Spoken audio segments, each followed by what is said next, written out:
What's up, boys? Week 10 is in the books, and guess what? Y'all are stuck with me, boys. Haha, that's right. So Josh had his solo podcast the other day. Guess what? It's my turn because Josh is quote-unquote feeling like ass. So, y'all are stuck with me, and in case you were wanting to know, I just did the JMO weekly season 3 episode, and I talked for an entire hour, so guess what? You're stuck with me. Anyways, I hope y'all don't feel that way. I hope y'all actually, do appreciate listening to the show and listening to me tonight.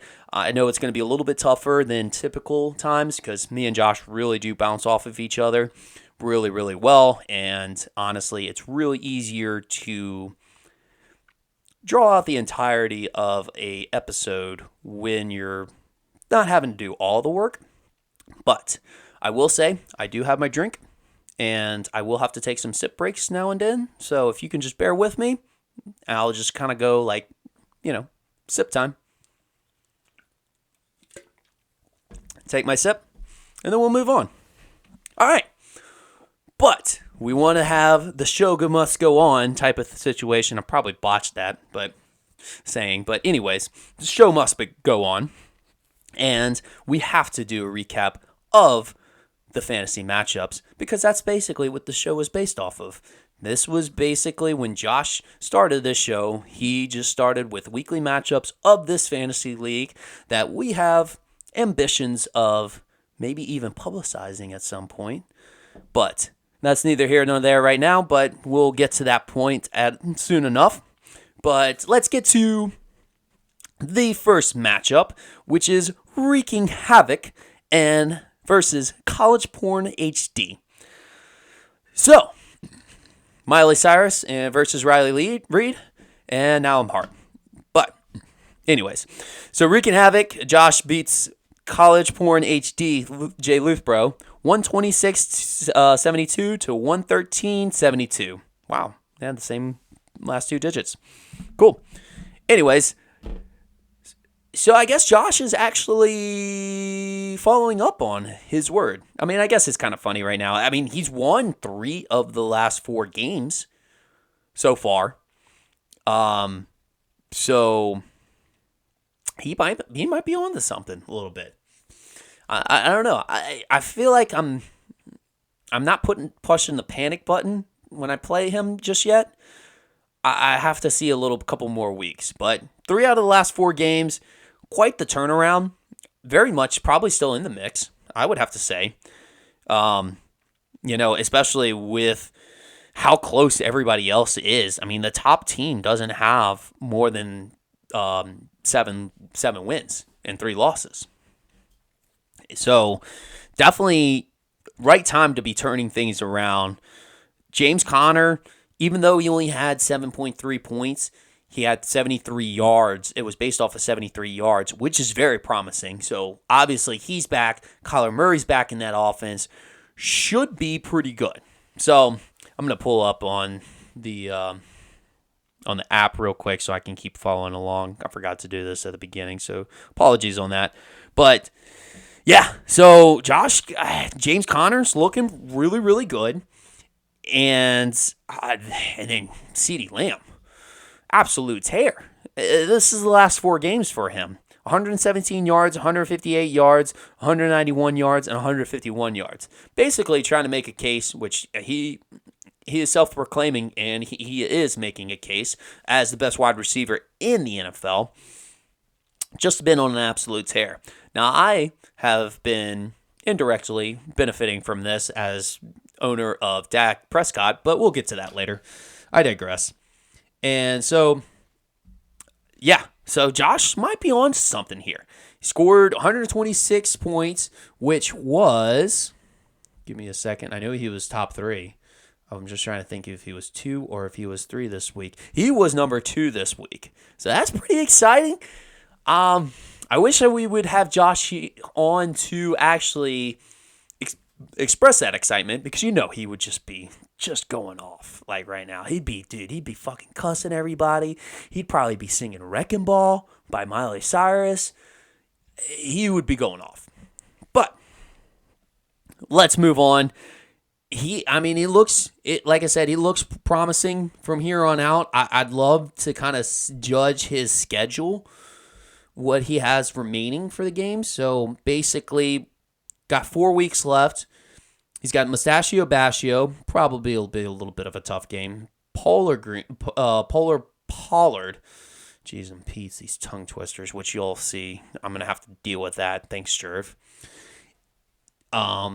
You haven't seen CrAzY yet, and Bruges Brothers. So probably it's a pretty tough schedule, but I mean, if he keeps wreaking havoc, I don't know. Anything can happen. But let's move on to Jay Luthbro. Obviously had a very, very good week too. I mean, as well. I want to say, pretty much still top of the league. Probably would have won. He would have won one other match. Oh no, 2 other matchups this week. It just you gotta put this on Derrick Henry. Big letdown. I know he's about to have a big bounce back game. That's in the talks right now. Obviously playing Jacksonville. That's been his game. Basically, he's owned it. It's like Aaron Rodgers owning Chicago. Basically, Derrick Henry owns Jacksonville in this situation. So, but I will say I have to be very impressed with Jahmyr Gibbs turning it around. Been spectacular the last 3 weeks. And I was very surprised this week that in particular, given that David Montgomery is coming back. But as you will see, this is going to be a common theme throughout this episode, is start all Lions players, offensive players, any one of them. Any and every one of them. Just, Dan Campbell is a wild card. Just start every single one of them. They're just going to go off, apparently. But, that's my spiel with that. I will say I did kind of chuckle a little bit, and this is just how fantasy is. This is how the fantasy gods joke on Lonely Us, is that Jay Luthbro makes a educated decision on benching Davante Adams this week as he goes against the Jets. And I say educated because obviously good research was done into this. When you look at the top cornerback for the New York Jets, Sauce Gardner, first of all, he has a nickname. You don't go against a guy who has a nickname. And second off, that defense is outstanding. But I still have to chuckle that the time he benches Adams, it would be terrible if he really went off. But he has his first double-digit point gain since week 4. So, it's a good chuckle moment. But that's exactly how the fantasy gods play on us. They like to have enjoyment on our misery, and that's just how it is. I've experienced it time and time again, and we all have, and we will yet again, because we are absolutely obsessed with this game called fantasy, and we haven't picked up on the trend of pickleball just yet. Maybe not some of us. Anyways, so that was the last thing I had about that, is that Wreaking Havoc beats College Porn HD 126.72 to 113.72.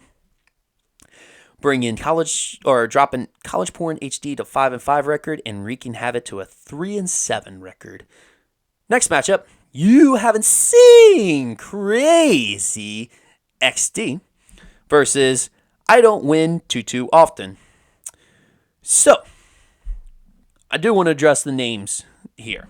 So, because we got 2 milestones here with these names. One, thank you, Bix. Thank you for changing your name and adding TuTu Atwell to your name. That was really clever. That's even better than my team suck-ups, the one I had last year. So, props to you.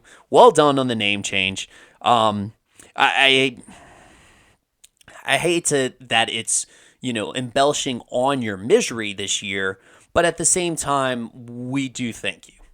I will say there's really like two reasons why you actually change your name in fantasy, and it's basically if your team's doing really really really good or your team's doing really really really bad, and we'll see. Or actually, I take that back. There's three ways. Thanks to a certain somebody. There's one if your team's really really doing good, or two if your team's somebody on your player is doing really really bad. And then the third one is if you just want to fuck around with the people doing actual recaps each week, Jerv. So you will get to that later. But anyways, you haven't seen CrAzY versus I don't win TuTu often. So Chris got himself another win. Propelled himself up to 6-4 with the number five in the standings right now, and to refer to his name, so Chris actually has the longest standing team name right now, in that You Haven't Seen CrAzY was actually dated back to last year whenever he decided to go all Joker mode with the commissioner and stuff. He's actually been a lot milder this year. Sadly enough, I've been really waiting to see, CrAzY come around, but you know what? Being a single father, I guess that takes a lot of your time. I get it. But, just maybe a little crazy every now and then. Maybe a little B&M. I don't know. Something. Shake it up a little bit.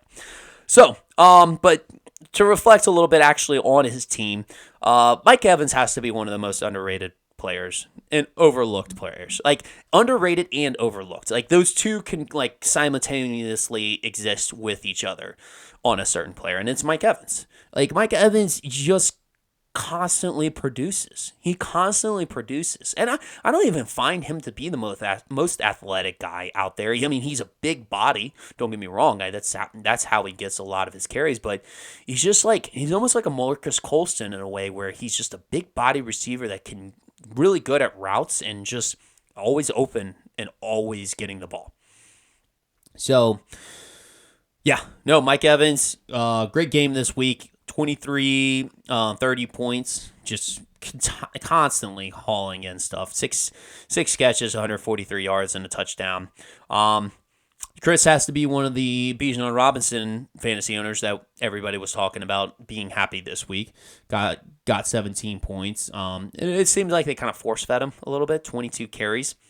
Arthur Smith must have got a little bit of an earful from the owner on that one. Like, hey, I'm drafting a running back in the top 10. Fucking use him.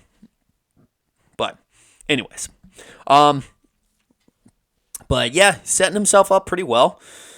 Maybe not the highest in the standings right now, but at the same time, he's got himself a great record. So I'm always one of those that's like fuck points. If you can win weeks, and that's I get it. Maybe you're just better or lucky rather than good. Fantasy's about being lucky rather than good. It's better to be lucky than good. It's the way that fantasy works. So, anyways, Biggs, well done on the name again. This was a big bye week for you.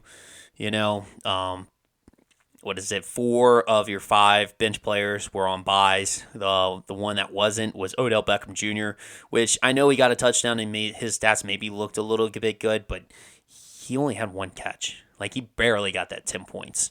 So you can be fine. You can be fine with that. It's not like that lost you the matchup. So I props also to holding the Eagles defense. Yeah, like you did not drop anybody to continue keeping the Eagles defense, which they've been pretty good this year. They've actually been really good this year. So, props to you on holding them on and just, hey, rolling with them the rest of the year now. But my advice on this is Noah Brown, keep riding him. Keep riding him. I don't know how long you'll be able to ride him because of Nick Collins when Nick Collins comes back, but as long as Nick Collins is out, you keep riding Noah Brown. The man's look good. CJ Stroud's on his roll. Texans are clicking. Keep riding Noah Brown. But already, you haven't seen crazy XD. 121.92 to 94.38 to I don't win TuTu often. And you didn't win this time. I'm sorry. That was mean. Anyways, next matchup, Bruise Brothers versus Detroit the GOAT Lions. Maybe not as much of the GOAT because they got beat 124.78 to 100.54. So, interesting matchup here. Definitely the big dogs. Definitely big dogs. Big dogs going at it. Detroit, the GOAT Lions, Bobby ends up falling to a 6-4 record. Both had 3 losses at the time. Bruise Brothers, Connor actually comes up to a 7-3 record in second place. They're both sitting at second and third. So definitely juggernauts of the league. Looking really, really good. Especially the Bruise Brothers defense. So, anytime you can get a defense to get you over 20 points, as long as the other teams or the other players on your team actually just get over the mark, you should be looking pretty good. And that's the case. Kenneth Walker. Jeez, I'm Pete. Messing up names like Josh.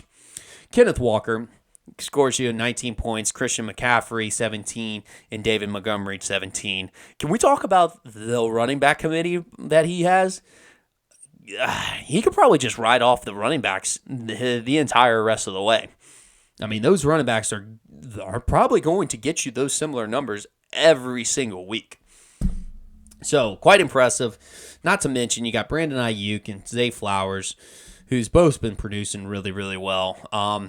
The only weakness right now is really Hunter Henry, which honestly isn't his starting tight end. It's basically Dallas Goedert is his starting tight end whenever he's healthy. So, yeah. I really do like Connor's team a lot. It's really panning out. Josh Allen's got to hold off on those interceptions, but I mean, he's going to throw enough volume to at least get him. Like, let's say he got 16 points this time around, and that was with 2 interceptions and a fumble lost. So he's at least going to have enough volume to actually keep himself relevant week in, week out. So, yeah, really like this team. Best running backs in the league by far, which if Devin Tovey taught us anything, RIP, it's that you always draft good running backs in fantasy. So, Alex Huff was a revolutionary that tried to dispute that, but looks like Connor is disproving him this year. So, anyways, up for debate. Talk about it among yourself or on Discord. I don't care. It's all good. Detroit the GOAT Lions. Bobby, I got to ask, benching Cortland Sutton to have 2 tight ends. One in your tight end spot and one in the flex. It's a bold move. It didn't pay off for you. But, yeah, I'm a kind of a big Cortland Sutton fan. He's been kind of really consistent. Yeah, he had one bad week against the Jets. Where he only had 1 point. The Broncos' offense is kind of clicking now, and I hate to admit it, like Sean Payton is a good offensive coordinator, and he's got that offense progressing in the right way. I would have to suggest that's probably a guy that you kind of continue on with for the rest of the year. But it's tough. I mean, you got DeAndre Hopkins also and Amon-Ra St. Brown. Obviously, you don't ever bench him, in which you never would because you're a diehard Lions fan, and that's basically it's blasphemy to do that, or it's a mortal sin. I don't know, one of the two. But yeah, so yeah, and that's basically actually one of the notes I had on this one is Amon-Ra St. Brown. Like, Lions, you start all Lions. Start all Lions. I don't care. Like, I mean, obviously not the defense, which we'll get to a little bit later. But all Lions offensive players, start them. Start them. I don't care. Jameson Williams, start him. I mean, don't start him, but no, that offense is so potent. It's so great. Definitely just got to ride that off for a little bit. Do we have anything else on this game? I don't think so. All right. Bruise Brothers 124-78 beats Detroit the Goat Lions 100.54 in a juggernaut match. Alrighty. And moving on, Bashio versus Pollard. So first of our tongue twisters. On this show, they try to trip us, the guys try to trip us up when we're trying to, because they know we're not professionals. They know that I had fluids in my ear when I had to have tubes in my ear when I was 3, and I had to take speech classes. So I can't pronunciate a lot of things, and actually don't actually pronunciate the word pronunciation most of the time, but I actually am doing it right now. But so they like to trip us up a little bit with some tongue twisters.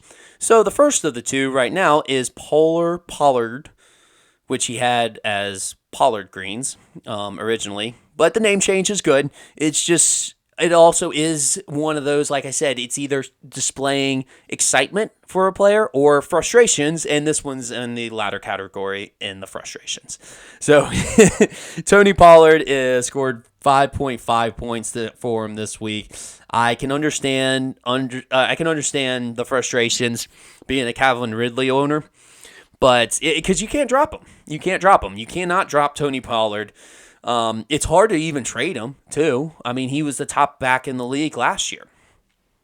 And, you just kind of have to eat this one. But it's still a solid week. I mean, anytime you score over 100, it's still good. The only thing is just Luke was just basically coming on himself the entire week. It was just, he had himself a nice personal record, as we'll get to. But yeah, the other thing I have to say about Matt Wilson's team before we move on, Deontay Johnson, yeah, that 2.2 hurts. It hurts a lot. And I understand the frustration to actually trade him. We'll talk about the trade a little bit later, but I understand like that being the final straw. Watching your Pittsburgh Steelers offense struggle, and that being the final straw, no more. All right. Let's move on to Bashio, who, like I said, had a personal record. He went off for 166.72 points. That's 7th all-time in this league ever since Lee started with Sleeper.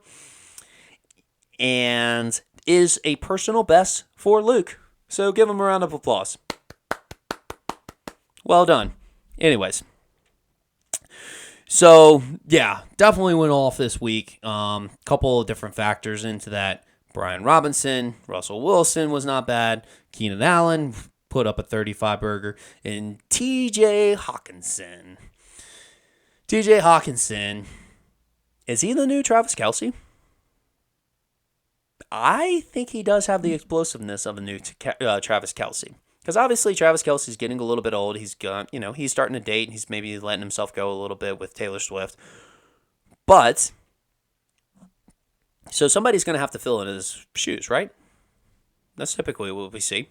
Before there was Travis Kelce, there was Rob Gronkowski. Before there was Rob Gronkowski, there was Tony Gonzalez. Before there was Tony Gonzalez, there was Shannon Sharp. And before Shannon Sharp, I don't know. I didn't exist that at that time. But there's always been somebody that's been better. All right, that's been the best tight end. And I don't know if we're transitioning to that phase yet. Travis Kelce might prove me wrong, but I have to admit that TJ Hawkinson's maybe that next option.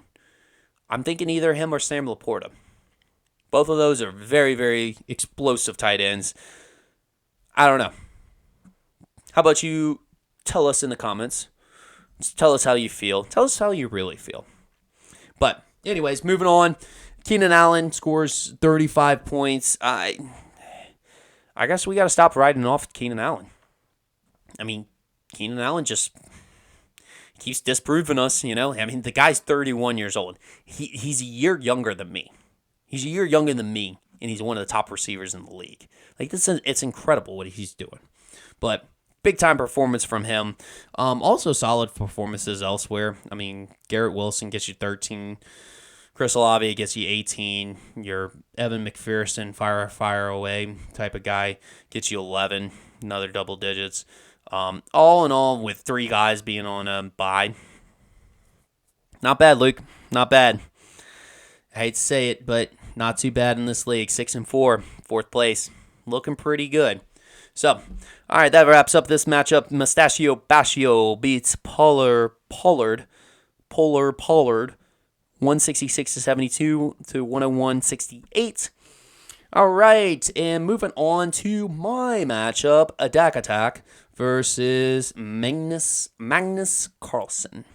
Of course, I mispronounced it, but so this was a Monday night down to the wire type of game. Obviously, Huff does pull away at the very end. But I will say I was watching it the entire time and calculating the points every step of the way. I every time somebody caught a ball, every time somebody like ran a run, obviously the 2 players that Huff had was Javonte Williams and Dalton Kincaid, and I knew that just not even looking at the at the matchup. And then the player that I had, no, I didn't have a player. But I had a 29 points favor. Yes, I had 29 point advantage, or 24 point advantage over him. So, yeah. So, that was sad to see. It's really sad to see, like, just your entire week completely fall apart in front of your face. And that's what I had the pleasure of doing. You know, you know what I should have done? I should have just not watched the game. I should have not watched the game. It probably would have brought me better luck. But I do this to myself because I put myself into these fantasy matchups. I put myself into 4 fantasy leagues just to see myself get let down on TV the entirety of the way, just like this matchup. It sucked. And I had a name change based off of the performance that I was having this week. Attack. Dak scores me 45 points. Thought he was my savior. I was about to name him Superman. I was about to be best friends with him. I was literally about to invite him to my birthday party.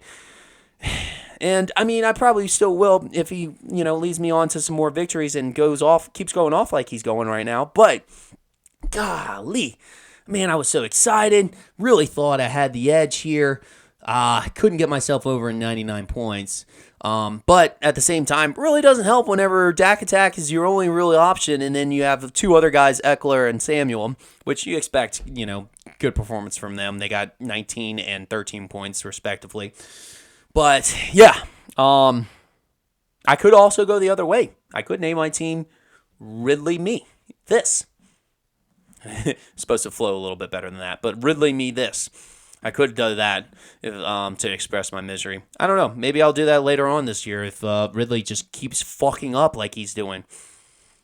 I kept riding the Taysom Hill train. That came to a complete halt. So, yeah, we're not going to do that anymore. Let's move on to Huff. Yeah, because he deserves some credit. He's 7-3. He became first in the league. Yada, yada, yada. You know what's the worst thing? You know what's the worst thing in the world? The worst thing in the world is having your favorite professional team, the Saints, go against their weekly matchup, the Vikings, and having a player on that team, Joshua Dobbs, go absolutely off on not only your weekly matchup for your favorite professional team, the Saints, but also your weekly matchup for fantasy. Fucking Dak Attack. It's frustrating. It's very frustrating. I know I'm expressing this very dramatically, but I really do need to emphasize like the frustration because I know I'm not the only one that feels this.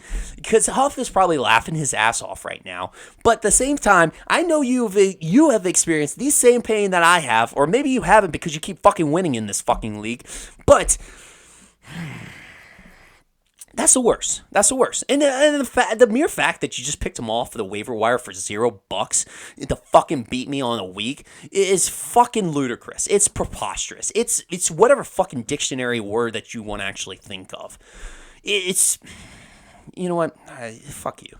Anyways, I did start Drake London because you were starting Scary Terry and we had a trade earlier about, us swapping the two. Because I was really hoping that if I could get one win out of this, it would be that Drake London would perform better than Scary Terry. But they both scored 5 points. And then if we really want to be technical, Scary Terry won by 2 points. Like, fuck you, Huff. Jeez and Pete. And this was his bye week. On top of it, it was his bye week. So, he only had basically one person that he was sat, which was Devin Singletary, who went for 22 points, which he probably, will say in the group chat. You know what? I understand Josh's frustration. I get Josh's frustration on why he hates Huff. I'm on the same train. Fuck Huff. Sip time. I needed that one. Anyways, moving on.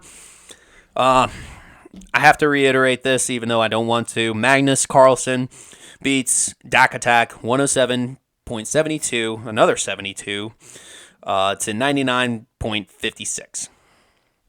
Anyways, actually, that is quite incredible. There is 4 teams that actually finished off with the last two digits of 7.72. Congratulations, guys. That's a number anomaly or jig-anomaly. I don't know. Whatever the Barstool Sports says. Anyways, moving on to the last matchup of the week is another tongue twister name is Shelly selling Seashells. Fuck you, Jerv. Beats Caleb Pressley 105.96 to 62 points. So, remember when I said start all Lions? This was the one time, and this is the case that you don't start the Lions defense. So I did actually correct myself early on to the show. Start all Lions offense, but Jerv started the Lions defense and got himself -2 points. But on the bright side, still won. Still a little frustrating. Like, if you didn't start a defense, you would have gotten 107 points. Maybe it would have helped you on the points for. But I regress. The biggest thing you probably should be kicking yourself is actually leaving Tyler Boyd on the bench when T. Higgins was actually out this week. Joe Burrow is back. He's throwing the ball around. He's always going to throw the ball around. He's going to throw for some good numbers. I don't see why you don't start the number 2 wide receiver on that team. Especially when he doesn't throw to his tight ends. He neglects his tight ends, which is surprising because I felt like Irv Smith had a chance to actually do really well this year, and like Hayden Hurst had a revival last year. But you definitely start Tyler Boyd. I don't care how long he's been with the Cincinnati Bengals, but all in all, besides his fucking name, team name. Running backs are a little bit shaky. Aaron Gordon hasn't been really consistent. Kind of seems like he's maybe getting a little bit old and worn out. I don't know. That might be blasphemy to Jerv. Probably so. He'll probably yell at me when he gets drunk. But at the same time, I think that the running backs are a little bit shaky. You're welcome on Tank Dell. I missed out on that one, definitely. I thought that was going to be kind of a hit or miss, and it's definitely been a hit. Jamar Chase definitely is good play. Geno was a good play too. Geno Smith getting 28.06 points. I dropped him because, and I know he was a part of that trade. I have Dak Attack. But anyways, moving on to Caleb Pressley. Lawrence with 2.1 points, that kills. That kills. Trevor Lawrence with 2.1 points. That's really your dagger in the heart right there. Really wasn't much more that you could really say. When your defense gets you your most points, which we've actually laughed at numerous teams for that happening in the past, and in this case it did with the Ravens scoring 14 points. That sucks. That's a bad week. So you kind of just have to erase everything, throw out the tape, maybe start Brock Purdy again. I don't know. It looks like he kind of had a revival with 29 points on your bench. I don't know why you have Derek Carr. I don't know why you have 3 quarterbacks on your team. There's no reason to have 3 quarterbacks on your team unless you're starting 2 quarterbacks in your roster or in your starting lineup, which we're not. We have been doing a one quarterback league for quite some time. So, yeah, James, I would get rid of one of those quarterbacks. Like, just one. You can keep two. I don't even care. I'll give you the advice on keeping two. But, yeah, just throw out the tape on this one. Dalton Schultz getting a little bit questionable. That kind of sucks a little bit. Typically, he's good touchdown guy. But, yeah, that was kind of tough. Tough one to swallow. But, anyways, not too much more I had on this game. Jerv got himself a nice, good little win, even though he only had really like 2, 3, maybe 2, 3, 4. No, he had his kicker do well. I don't know why he dropped Carlsen unless he has maybe a bye. But he dropped Daniel Carlsen after giving him double-digit leads or points from a kicker standpoint, which is what you want to see. But,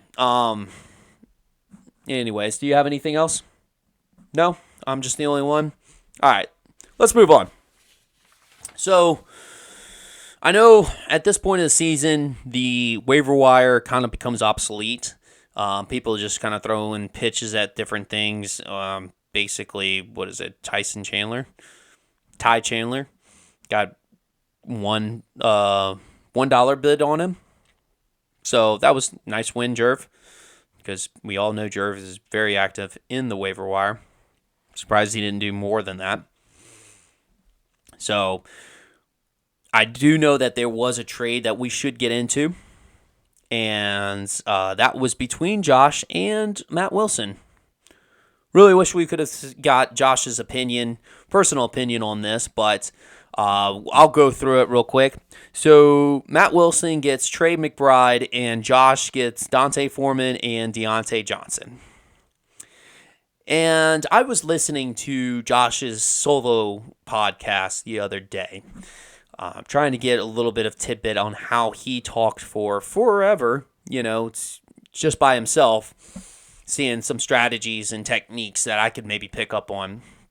And one of the things that he called out on was the fact that he was willing to trade, and he was a sucker for buying guys high and buying some of his favorite players, which I saw some of those characteristics kind of displayed on this trade.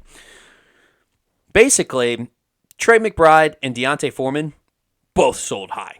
Trey McBride just had his breakout game, which looks really good with Kyler Murray being at the helm right as he has his breakout game. So that maybe that chemistry continues on throughout the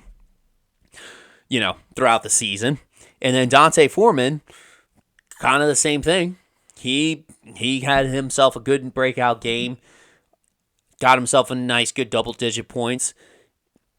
So I felt like that was kind of the situation with both of those, trading those high. And then Deontay Johnson, Josh actually bought him for a little bit low. So, obviously he had his 2.2 points. Matt Wilson's frustrated with the offense. He's frustrated with Deontay Johnson. Decided to get rid of him.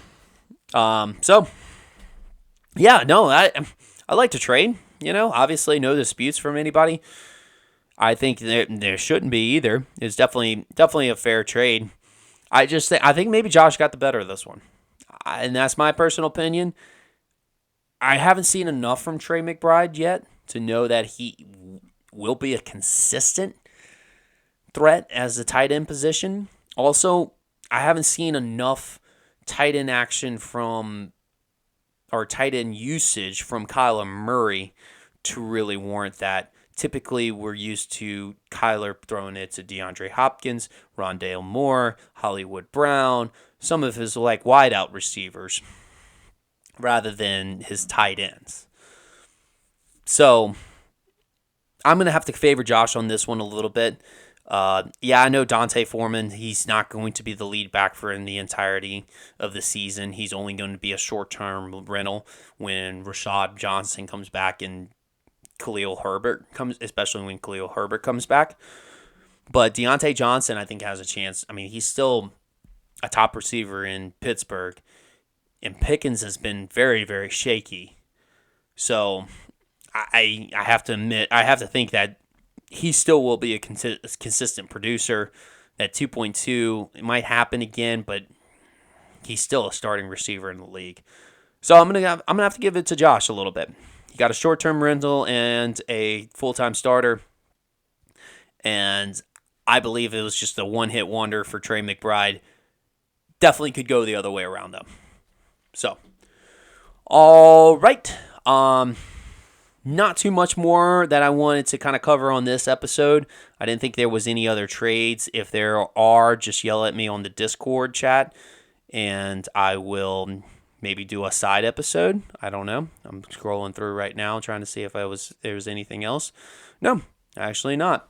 So, but I believe the trade deadline is coming up soon, so let's make sure we try to get some couple more trades in.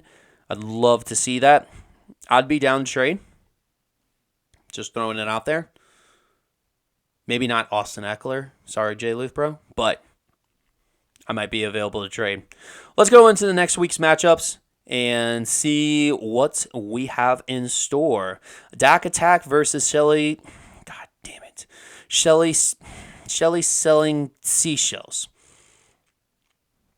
God, I hate that. I'm just going to have Josh say it from now on. Anyways, I'm going to say Dak Attack because fuck you and your name. Anyways, you haven't seen CrAzY XD versus Detroit the Goat Lions. This one's going to be a pretty good matchup, I think. I don't like Gus Edwards. And I don't like McLaughlin. And I don't care for Pickens too much. I'm going to go with Detroit the Goat Lions. All right, moving on. Bruise Brothers versus I Don't Win TuTu Often. I love how I Don't Win TuTu Often is the favorite right now, just based off the fact that the tight end for Bruise Brothers for Connor is out with a bye. But, yeah, give me Bruise Brothers. Sorry, Biggs. But you don't win TuTu often. I just cracked myself up. All right, College Porn HD versus Pollard. See, I got that one. And you know what? I'm gonna boycott the names. I'm gonna boycott the tough names to talk about, or the tongue twister names. I'm gonna go with College Porn HD on this one. All right, Mustachio Bashio versus Wrecking Havoc. Oh, I was saying Wreaking Havoc this entire time. It's all good. Booze got to me a little bit. So, Wrecking Havoc versus Mustachio Bashio.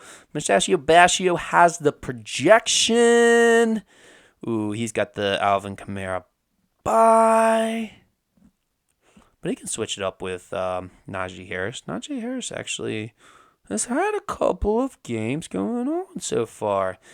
Let me get Wrecking Havoc. I think I'm on board with the Wrecking Havoc. I'm basically on the Boulder, the whatever Miley Cyrus is on. I'm just swinging off of that right now. I'm going with Wrecking Havoc. All right, and the last matchup, Magnus Carlsen versus Caleb Pressley. Oh, give me Magnus Carlsen. Sorry, James.